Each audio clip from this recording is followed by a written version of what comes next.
তুমি অগ্রগামী হও সেই চিরস্থায়ী জান্নাতের দিকে, যেখানে রয়েছে চিরন্তন সুখ।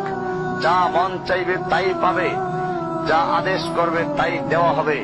জেনে রেখো, দুনিয়ার চাওয়া পাওয়ার পূর্ণতার স্থান নয়, দুনিয়ার চাওয়া পাওয়ার পূর্ণতার স্থান নয়, দুনিয়ার চাওয়া পাওয়ার পূর্ণতার স্থান নয়।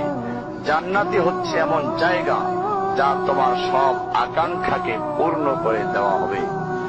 চির কিশোর সেবকগণ, চির যৌবনা সঙ্গিনীগণ, ফল মূল, গোস্ত, দুধের মধুর শরাবের নহর, উত্তম বাসস্থান ও বিছানা, চির আরাম, চির যৌবন, চির সুখ, অসংখ্য নেয়ামতের মাঝে সবচেয়ে বড় নেয়ামত হবে তুমি আল্লাহকে দেখবে।